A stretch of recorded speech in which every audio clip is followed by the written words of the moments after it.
लोकसभा चुनाव 2024 के आगाज के साथ ही सभी राजनीतिक दलों ने भी अपनी कमर कस ली है और तैयारियों में जुट गए हैं। चुनाव में सभी की नजर 80 लोकसभा सीटों वाले उत्तर प्रदेश पर टिकी है। इसी कड़ी में आज उत्तर प्रदेश के मुख्यमंत्री योगी आदित्यनाथ ने भी भगवान श्री कृष्ण की पावन धरा मथुरा से अपने चुनाव प्रचार का शंखनाद कर दिया है। सीएम योगी ने आज सबसे पहले मथुरा में श्री कृष्ण जन्मभूमि मंदिर पहुंचकर पूजा अर्चना की। इसके बाद सीएम योगी ने यहां सार्वजनिक रैली को संबोधित किया। इस दौरान उन्होंने क्या कुछ कहा, आपको सुनाते हैं।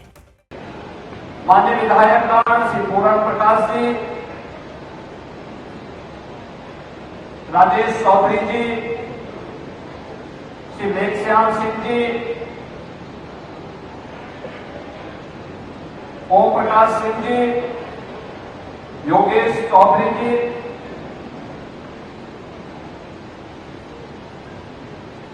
चौधरी तेजवीर सिंह जी, माननीय सांसद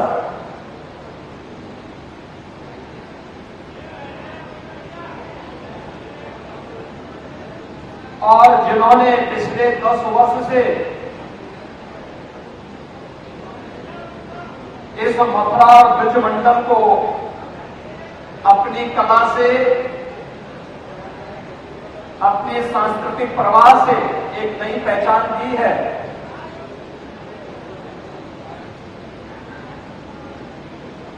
ऐसी आपकी लोकप्रिय सांसद श्रीमती हेमा मालिनी जी, जिले के हमारे प्रभारी श्री अशोक कटारिया जी, जिलाध्यक्ष घनश्याम लोधी जी,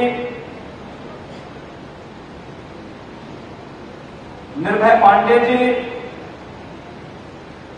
राष्ट्रीय लोकदल के जिलाध्यक्ष श्री राजपाल भगत जी, जिला पंचायत अध्यक्ष चौधरी किशन सिंह जी, महापौर विनोद अग्रवाल जी, प्रमुख शिक्षाविद और जेले विश्वविद्यालय के कुलाधिपति श्री नारायणदास अग्रवाल जी, लोकसभा के प्रभारी श्री श्याम भदौरिया जी, डॉक्टर देवेंद्र शर्मा जी, विनोद चौधरी जी, मुकेश खंडेलवाल जी, पूर्व विधायकगण चौधरी प्रणतपाल जी, रविकांत गर्ग जी, कारिका सिंह जी, समाज के विभिन्न तबके से जुड़े हुए हमारे सभी नेतृत्व वर्ग, जिनमें Indian medical association, bar association, महिला सशक्तिकरण के क्षेत्र में कार्य करने वाले अनुसूचित जाति जनजाति के बच्चों के कल्याण के लिए कार्यरत संस्थाएं, श्री जी बाबा संस्था और ब्रज विकास ट्रस्ट से जुड़े हुए पदाधिकारीगण, चार्टर्ड अकाउंट एसोसिएशन,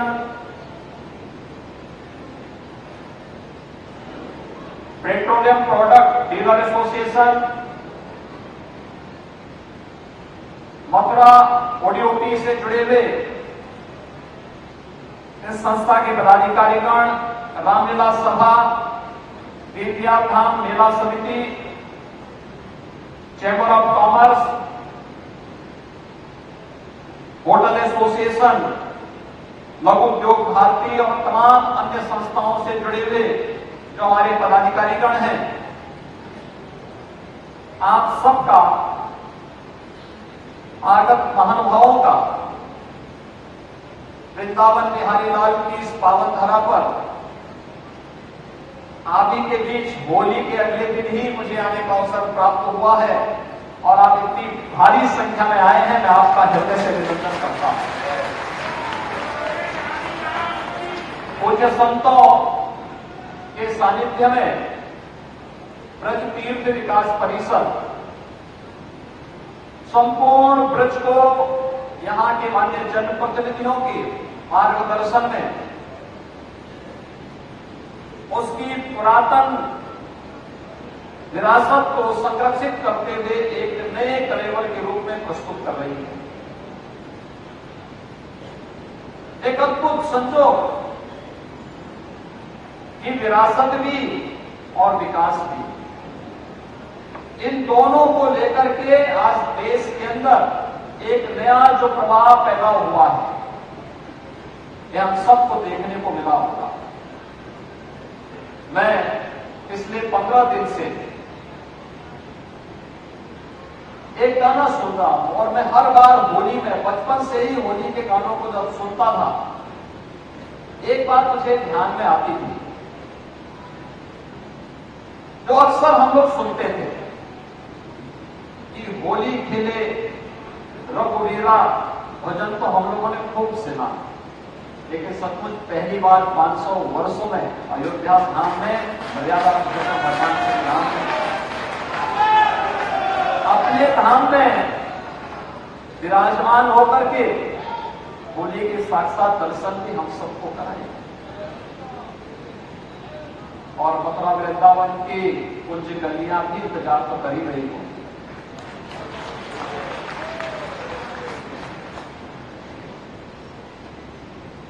ये मेरा सौभाग्य है कि मुझे बार बार जब भी अवसर मिलता है यहां आने का अवसर प्राप्त होता है। आज जब हम होली की बात करते हैं तो दुनिया के अंदर मथुरा, वृंदावन, बरसाना, गोकुल, गोवर्धन,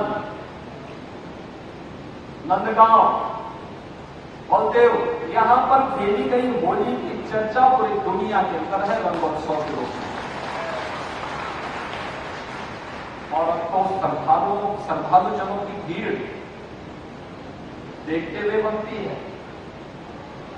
हम लोगों को लगता है जितना कुछ हो पा रहा है ये भी कम पड़ रहा है और इसमें और कुछ क्या होना है। एक बृहद योजना के साथ आज उन कार्यक्रमों को आगे बढ़ाने का कार्यक्रम किया जा रहा है। आप देखिए इस धरती का कितना बड़ा प्रताप है और कितनी बड़ी ताकत है। याद करिए 2021 में जब वैष्णव महाकुंभ का आयोजन यहां हुआ था यमुना मैया के तट पर, उन्हीं की कृपा से वृंदावन बिहारी लाल के जो असीम आशीर्वाद और कृपा हम सब पर थी। जिस दिन तक पूज्य संतों का वैष्णव कुंभ यहां पर था तब तक कोरोना का दूर दूर तक कहीं अता पता नहीं था और जैसे ही कुंभ विसर्जित हुआ कुंभ की उसके बाद आपने देखा होगा कोरोना जैसी महामारी किस रूप में फैली, पूरे देश में थी, पूरी दुनिया में थी, लेकिन उस सबके बावजूद जो जज्बा था यहां का वो देखने लायक था और अभिभूत करने वाला था। एक नई ताकत और एक नई ऊर्जा प्रदान करने वाला था और उस ताकत के कारण ही हम लोगों ने उत्तर प्रदेश जैसी बड़ी आबादी के राज्य को प्रधानमंत्री मोदी जी के मार्गदर्शन और नेतृत्व में कोरोना जैसी महामारी से बचाव करने में सफलता प्राप्त कर।